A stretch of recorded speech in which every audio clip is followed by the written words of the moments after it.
bahwa presiden yang semula memiliki ide membentuk komisi reformasi, kok sekarang Polri membentuk tim akselerasi transformasi Polri. Ya, Ya. beda namanya ya. Menurut Bapak, kira-kira problem apa yang paling krusial di tubuh Polri ini, yang kaitannya dengan penegakan hukum?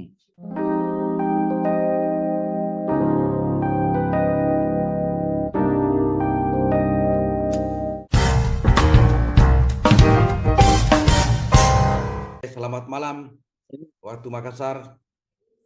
Terima kasih atas perkenannya Bapak Sugeng Teguh Santoso yang saat ini akan kita temani bincang-bincang.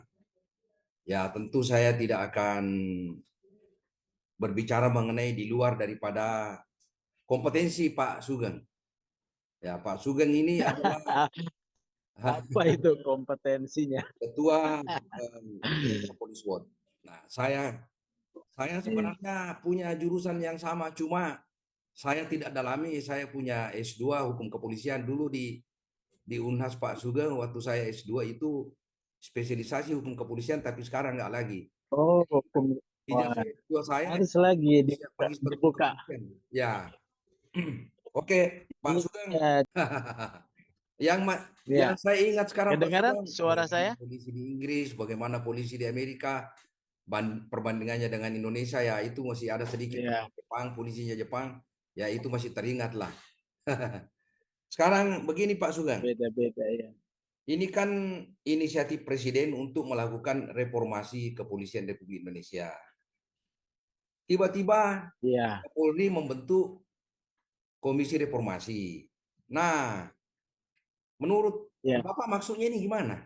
Presiden sedang di New York mengikuti sidang Iya, umum iya, PBB, dan salah satu kepala negara yang memberi pidato di sidang umum PBB, tiba-tiba Kapolrinya membentuk komisi reformasi yang sebenarnya idenya presiden. Terus apa maksudnya kira-kira ini, Pak?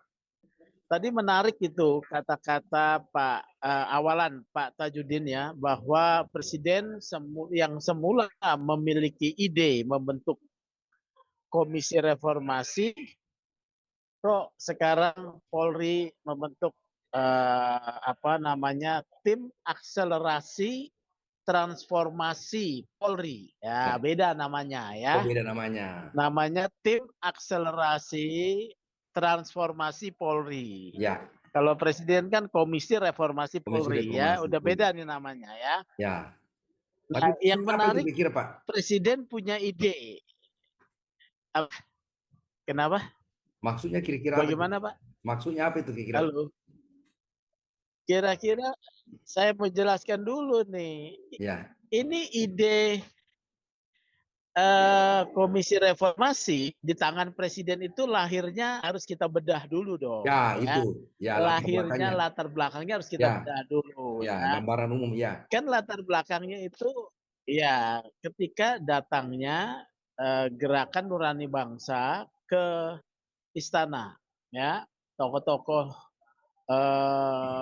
publik yang memiliki kredibilitas lah ya datang ke istana.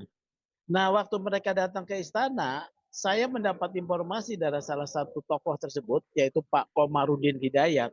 Ya, Mereka itu tidak bicara soal spesifik Komisi Reformasi Polri. Tidak ada, ya. Mereka bicara secara umum tentang korupsi, tata kelola pemerintahan, dan meminta ada apa terkait dengan kerusuhan tersebut dan minta pengusutan kepada ya, presiden. ya, Ya, ya. tapi yang muncul kok komisi reformasi. Nah, ini yang harus dicari Yang tahu ya. spesialisasi pula Polri. Iya, Polri. Padahal yang diserang pada saat kerusuhan itu kantor polisi selain Ya, gedung-gedung DPR ya. ya, Lah, polisi yang dipojokkan kok polisi yang mau direformasi. ya, Kata orang Jakarta bilang ini anak Jakarta ya zaman saya dulu, Jaka Sembung naik ojek. Ini tidak ya, nyambung ya. ya, Nah, itu satu. Yang kedua, ternyata Komisi Reformasi ini sebetulnya konsep yang sudah disiapkan, diduga oleh orang lingkaran presiden, ya. Jadi sebelum Oh, ada kerusuhan memang sudah ada rencana presiden. sudah ada ya orang Ya. lingkaran presiden yang arahnya kita tidak tahu apa. Hmm. Kalau sekarang muncul nama-nama yang usulan dari presiden itu ada Mahfud MD, Ya. kemudian para mantan Kapolri, ini positif buat saya ya. Karena saya khawatir diisi oleh orang-orang tertentu berlatar belakang militer. Hmm. Kacau ini ya. Hmm. Sebagai seorang pegiat supremasi hukum sipil, Ya. saya tentu akan kecewa kalau diisi bukan oleh orang-orang yang punya kredibilitas dan concern kepada supremasi hukum sipil ya. Ya. Ya. Kalau para jenderal polisi mantan Kapolri pasti dia paham tentang jati dirinya sebagai penegak hukum sipil, apalagi Mahfud MD. Jadi saya gembira lah. Nah, Ya. sekarang baru kita berangkat ke tim akselerasi Ya.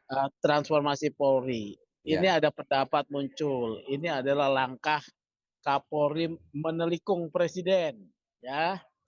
Langkah Kapolri tidak taat pada presiden, ya. Langkah Kapolri melawan presiden. Kalau di judul temanya Indonesia Lawyer Club kemarin itu saya lihat presiden punya keinginan membentuk komisi reformasi, Kapolri melawan. Kalau Nah, kan kalau media apalagi yang namanya ILC ya, ya, itu kan mereka mencari sensasi ya, ya, supaya ratingnya tinggi, ya, mencari hal-hal yang menarik publik supaya ratingnya tinggi. ya, Jadi kalau saya lihat dari struktur dulu dong, ya kita lihat dari strukturnya, namanya tim akselerasi transformasi Polri. Strukturnya diisi semuanya oleh polisi. Apa artinya? Artinya ini adalah bentukan internal polisi yang menjadi kewenangan Kapolri. Kapolri berwenang. hmm, Ya, itu yang pertama harus dipandang. Yang ya, kedua, saya tidak yakin Kapolri tidak artinya Kapolri tidak memberikan informasi kepada presiden ya dalam kultur ya. politik kita ya. Artinya nggak mungkin begitu saja ya. Iya, Hmm. kalau enggak udah dicopot seketika itu juga dia ya. Kan presiden diam-diam saja. Artinya ini masih kewenangan Kapolri. Gitu. Yang ketiga ya, kalau saya lihat bahwa ini kewenangan internal karena yang dibentuk kan yang ditugaskan anak buahnya semua ya, yaitu Ya, kewenangan dia lah. ya, Apalagi mengenai isu internal polisi. Yang ya, menjadi pertanyaan publik kan, loh kenapa baru sekarang dibentuk ya kan? ya. Begitu presiden membentuk tim komisi reformasi ini membentuk ya, dipertanyakan. Nah, itulah yang substansi saya yang penting saya mau Nah, jawab. dipertanyakan kenapa sekarang? Ya karena dimunculkan sekarang, karena memang kebutuhannya harus disampaikan. Hmm. Kebutuhan harus disampaikan, karena kalau tutup-tutup malah dipertanyakan. Nah, jadi karena ini kewenangan analisis saya ya, analisis saya dan kemarin saya ikut diundang ya, diundang memberikan tanggapan kritis ya terhadap tim akselerasi ini. Saya mendapatkan satu informasi bahwa tim ini dibentuk sebagai upaya respon ya, eh, respon internal Polri untuk mempersiapkan konsep menjemput bola.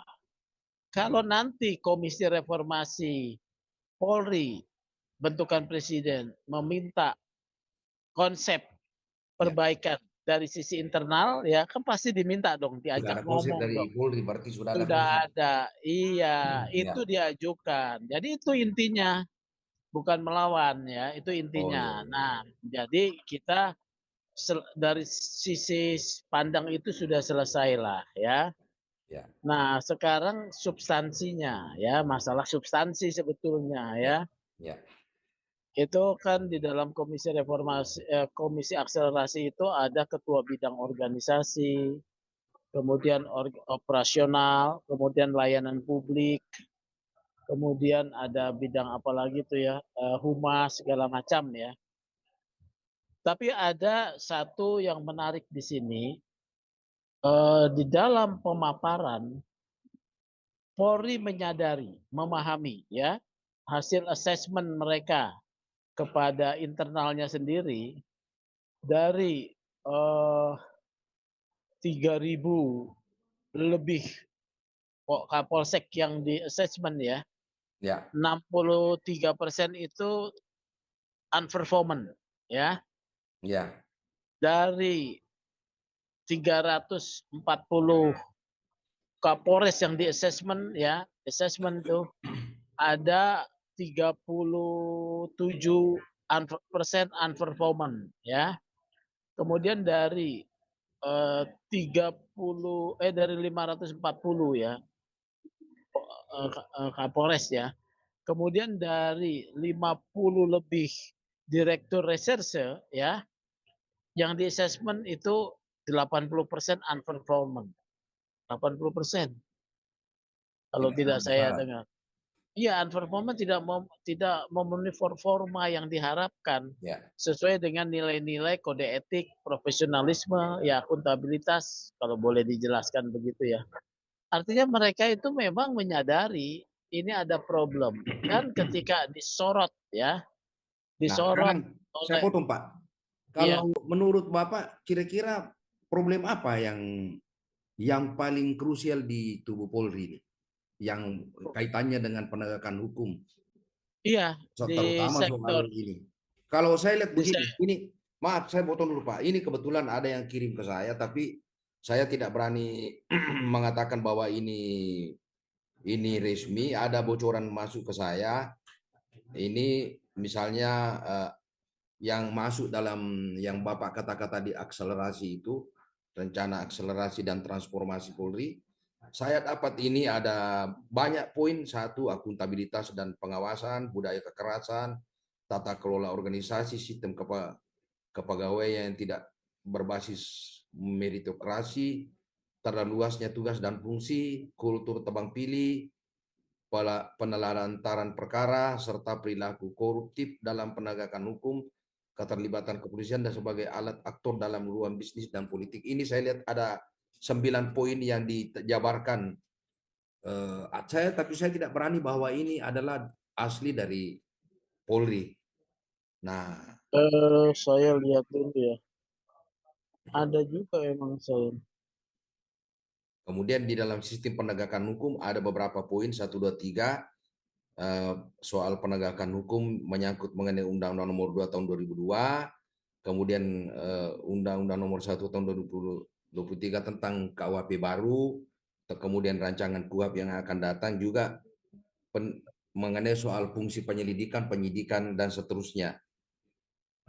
Yang tujuannya untuk mewujudkan keadilan, kemanfaatan, dan kepastian hukum. Ini ada semua di saya, tapi saya nggak berani mengatakan bahwa ini adalah murni atau resmi dari Kapolri. Tapi saya dapat bocoran ini dari teman LSM juga yang seperti Bapak. Jadi tidak persis Tidak ada saya begitu. lihat di sini Pak, tidak ada konsep pembersihan. Kalau misalnya ada yang tadi Bapak bilang misalnya unperformant itu yang termasuk menyangkut soal eh, ketidakmampuan untuk membersihkan diri ke dalam, ya itu juga tidak ada di dalam konsep ini saya lihat. Jadi itu saya tidak tahu konsep dari mana, tapi beberapa poin itu sama ya. Oh iya, Nah, jadi tetapi ada di sana soal pengawasan. ya, Pengawasan memperkuat pengawasan internal mereka, ya. ya. Jadi fungsi Propam harus diperkuat dan direvitalisasi. Jadi ada itu. Bahkan dari masukan-masukan kami ya, kami meminta salah satunya adalah tidak konsistennya institusi Polri dalam pemberian sanksi kepada orang-orang yang melanggar, Internal. yang sudah ya, internal sudah disanksi, misalnya berhenti ya, bisa perwira akpol ya dekat dengan apa dekat dengan petinggi tertentu itu hukumannya direndahkan. Ini yang sorotan, ya, menjadi sorotan kita dari konsep termasuk IPW. Banyak perwira menengah dan perwira tinggi yang tadinya dihukum menjadi kemudian Balik lagi. dipulihkan atau balik lagi bahkan Ya, naik pangkat. ya, Ini menciderai sebetulnya reformasi, ya, ya, menciderai perbaikan di dalam, ya. mengakibatkan anggota Polri khususnya perwira-perwira tinggi ya merasa nanti juga saya bisa memperjuangkan nasib saya ya, Ya, kecuali terkait dengan narkoba itu ya, ya. narkoba ya. Dengan Tapi pembunuhan tidak ada bisa. juga Saya akui itu kalau informasi soal narkoba dan yang pembunuhan tidak narkoba bisa. juga diberikan yang melakukan pemerasan. Tapi kalau menyangkut mengenai soal disiplin apa pelanggaran-pelanggaran Iya, disiplin, kalau saya yang lihat tidak lain itu tegas gitu. bisa pelanggaran. Agak putus-putus, Pak. Iya, harusnya kan tegas ya. Bahkan disparitas penghukuman juga agak putus-putus begitu. Sanksi pemberian sanksi hukum juga tidak sama ya, tidak itu. Ya ini tadi yang saya bilang Seperti bahwa Pak Rudi ada kata-kata tebang pilih di sini, di konsep itu, reformasi itu.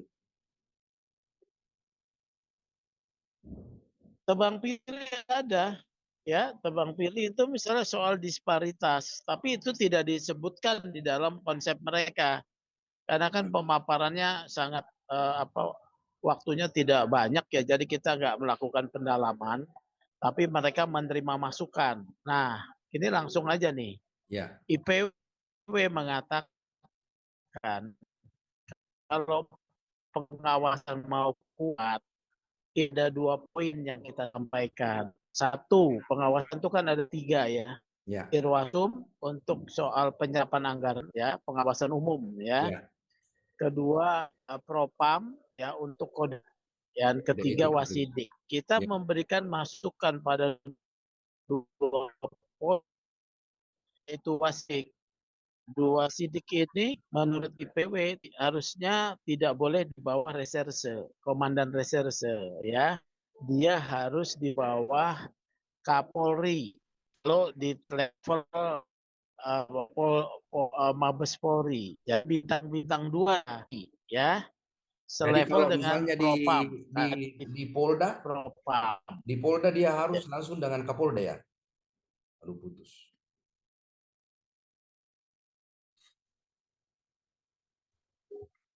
Halo. Ya, putus Pak. Iya. Gimana Pak? Ya, bagus.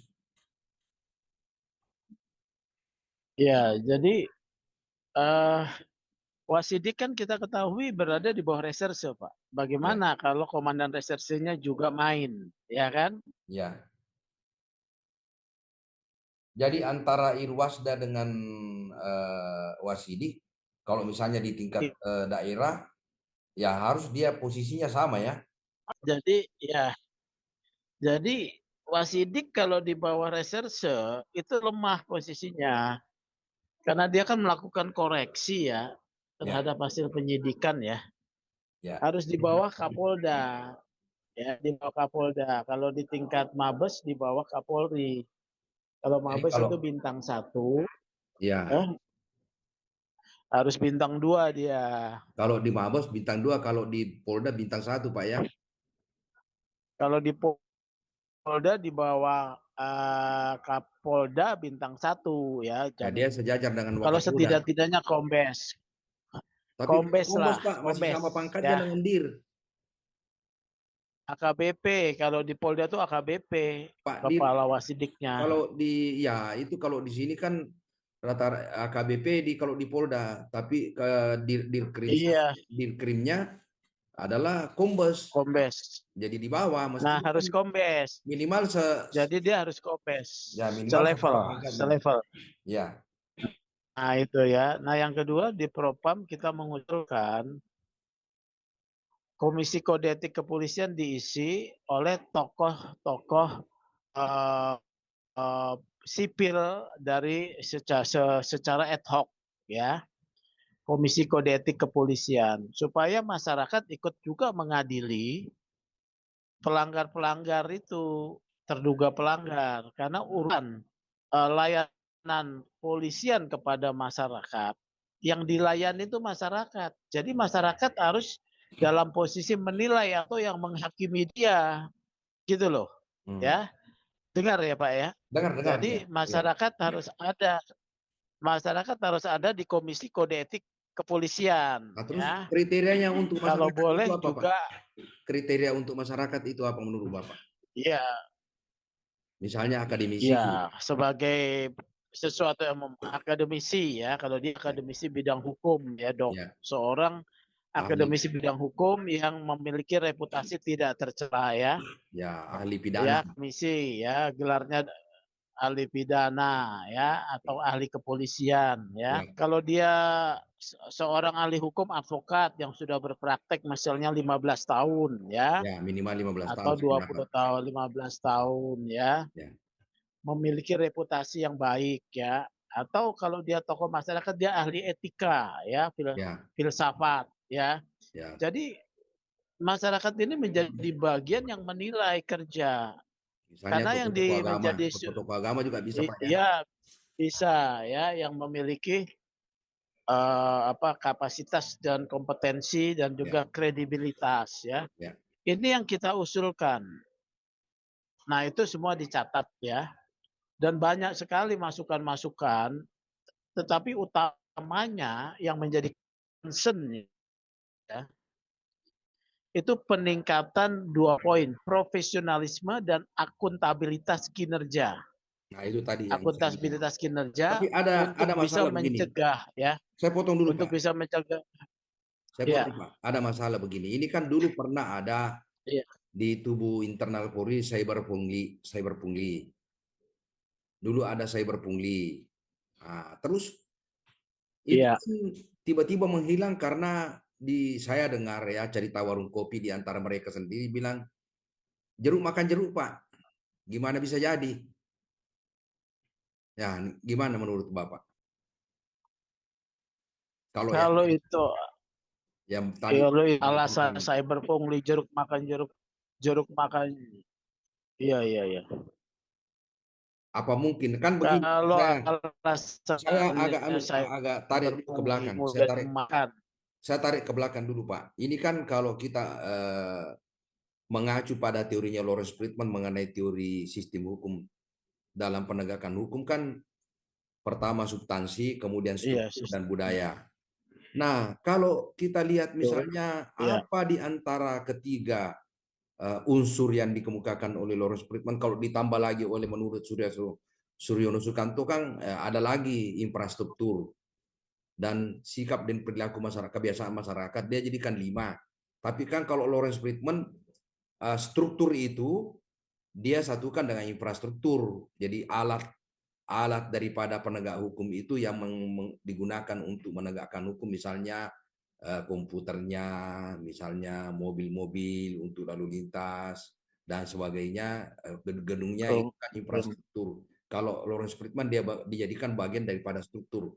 Nah, tapi kan budaya hukum juga kebiasaan masyarakat dia jadikan itu. Tapi kan Suryono Sukanto dia pisahkan antara budaya ke dalam dengan budaya luar, misalnya kebiasaan masyarakat dan kebiasaan para penegak hukum itu dia bedakan. Nah, kalau menurut Bapak di antara 2 poin besar yang dikemukakan oleh ahli hukum ini, yang satu dari Amerika, satu di Indonesia, gimana menurut Bapak itu? Yang mana di sini yang tidak beres?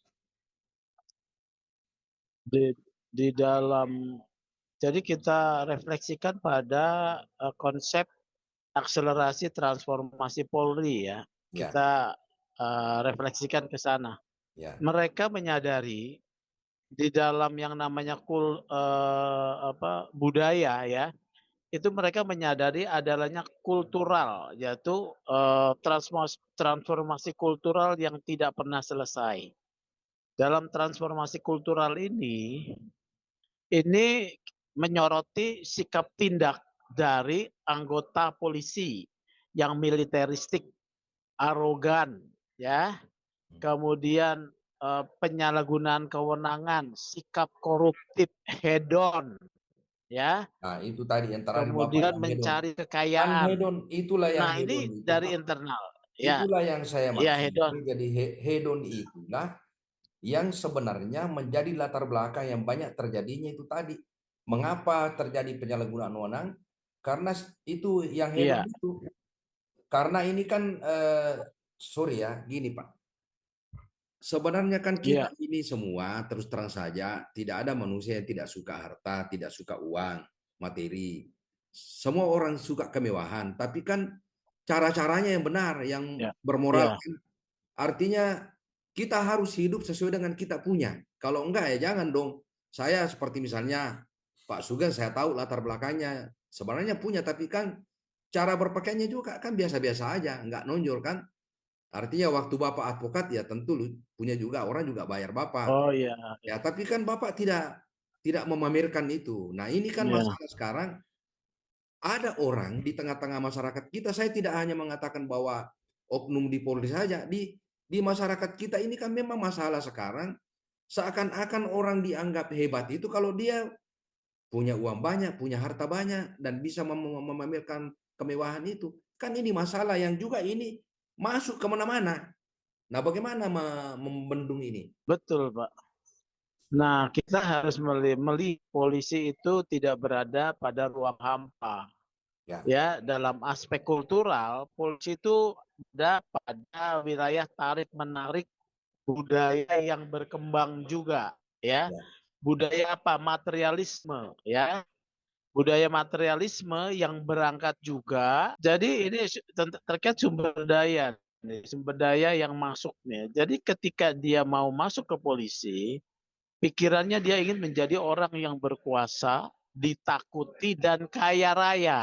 itu sependapat Bapak. Ya, mengapa? Nah, itu yang masalah Ya, besar itu. itu berkembang dalam diskusi. Ya, Diskusi itu begitu berkembang ya. ya, Yaitu ketika dia mau masuk polisi karena dia itu ingin kaya raya, berkuasa, ditakuti. ya, Jadi bukan spiritnya melayani masyarakat, menegakkan hukum dengan adil. Nah, ya, mereka biasanya siapa ini? Mereka itu biasanya orang-orang pemuda ataupun remaja yang ketika berkembang ayahnya itu orang kaya juga polisi, ya. kebanyakan ya Pak ya. Nah, orang kaya polisi, Ya, iya. Kemudian yang terjadi disambung lagi akhirnya para perwira tinggi polisi, anak-anaknya karena melihat ayahnya yang sudah berkuasa, mendapatkan privilege gitu ya, ya. mereka ingin jadi polisi. Kemudian masuklah Akpol. Kemudian di Akpol ini ada namanya kuota khusus. Hmm. Ya.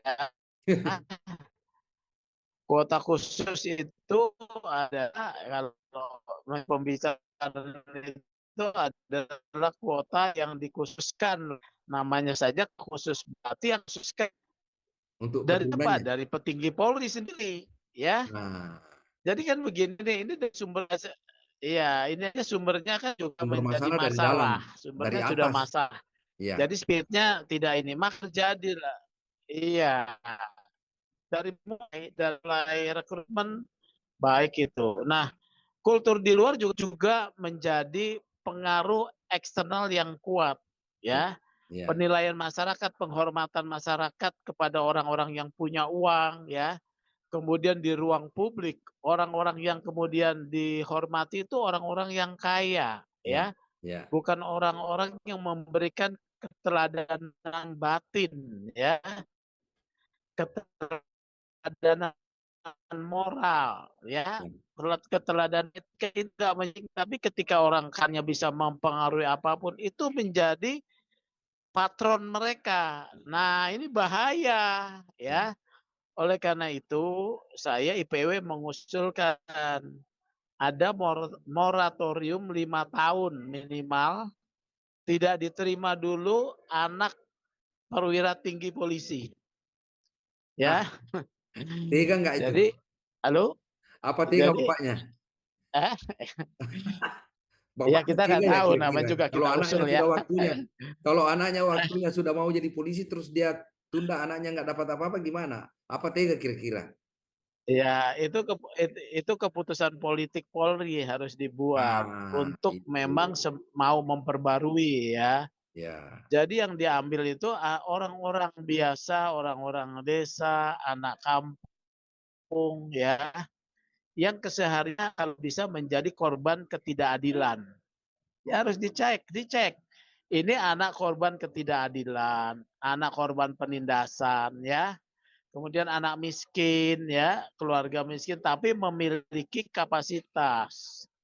Jadi ketika itu saya ingin mengabdi menjadi polisi, menjadi tribrata ya, Ya. atau astabrata, menjadi pengabdi utama negara Ya. ya, menegakkan kebenaran hukum dan keadilan. Nah, itu Itu. baru mantap itu. Jadi Kalau itulah itu yang saya bilang, kita Pak. Jadi kita uji memang ini coba. mestinya seharusnya motif awal, niat baiknya untuk menjadi anggota Polri itu yang harus tadi yang Bapak bilang harus diperbaiki itu. Kalau itu sudah terjadi, Pak, dan secara faktual nanti di dalam konsep itu dilaksanakan ke dalam, saya kira ada harapan. Kalau itu kita berharaplah mudah-mudahan apa Ada yang tadi harapan. Bapak masukan-masukan dari IPW dan teman-teman lain yang diundang Kapolri itu bisa direspon oleh jajaran ya terutama tentu Kapolri dan bawahannya untuk bisa merespon semua itu dengan tanggap dan harus menjadi konsep baku, bukan hanya sekedar omon-omon. Iya, memang begitu usulan kita. Nah, namanya